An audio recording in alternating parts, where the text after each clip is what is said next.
Let's get a view on this now from Afshin Shahi, who's a senior lecturer in Middle East politics at the University of Bradford. He's with us now live from Leeds. Afshin, good to have you with us. What are the chances of European powers actually being able to save this deal, to keep it alive after 3 years? If you do talk to the Iranian officials at the moment, they would tell you that Europeans are certainly talking the talk, but they don't walk the walk. And actually, when you talk to the European sides, you also may appreciate that there is a limit to what they can do. After all, major European firms and companies and businesses are primarily accountable to their shareholders rather than their governments. And in this very, very difficult and hostile climate, these major European firms are much more interested to keep their options open with the largest economy in the world, and that is the United States, rather than kind of maintaining their investment and operations within the Iranian market. So what happens if European nations can't keep this deal alive? Does it really matter? I mean, countries like Russia, China, they'll continue to buy Iranian oil.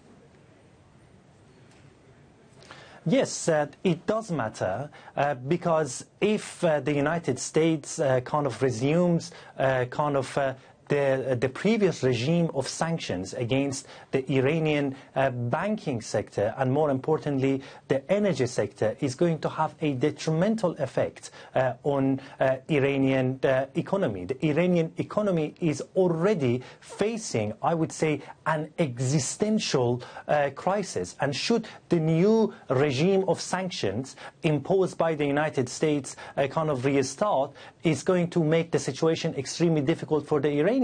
And quite frankly, they're not going to have any incentives anymore to kind of maintain their end of the bargain. The Supreme Leader already a short while ago stated that they are actually prepared to resume their uranium enrichment. And that means basically this could effectively bring an end to this historic deal, which basically took the international community at least about 10 years to reach. Although the Iranians seem to be committed, along the European counterparts, to preserve the deal as much as they can. But quite frankly, I'm not sure how far they can kind of maintain their commitment, because the situation continues to be extremely difficult for Iranians, and President Rouhani in particular is under a lot of pressure at the moment, and some people even doubt basically if he can actually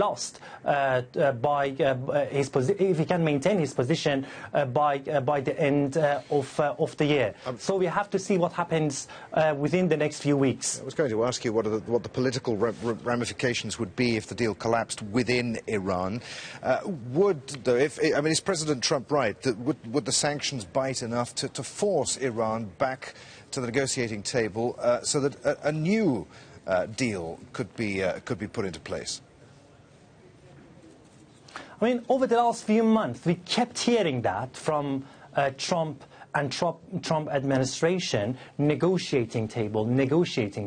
Negotiation over what exactly? Because when it comes to Iranian nuclear program, Iranians have already given up their enrichment program. So when it comes to that specific framework, I don't know what else they need to negotiate. But when we do look at basically the other set of demands that the Americans are making at the moment, actually they no longer about kind of the nuclear related issues. They are about fundamental principles of Iranian foreign policy. They are about Iranian position in countries like Syria, Iraq, Lebanon and Yemen, and effectively it is about Iranian sovereignty and defense. And certainly when it comes to Iranian ballistic missiles program, I very much doubt it, at least in the current climate, if the Iranians would be willing to come to a negotiation table. Only yesterday, a high-ranking official from the Islamic Republic made it very clear clear. As long as those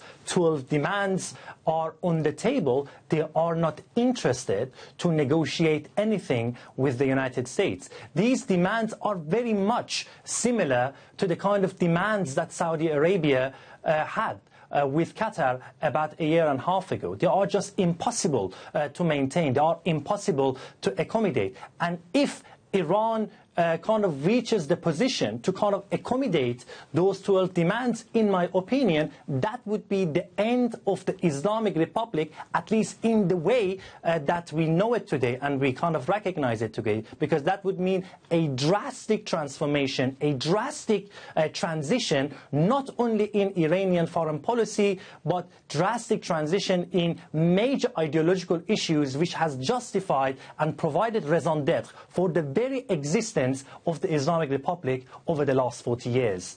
Afshin, really good to talk to you. Many thanks indeed. Afshin Shahi there in Leeds.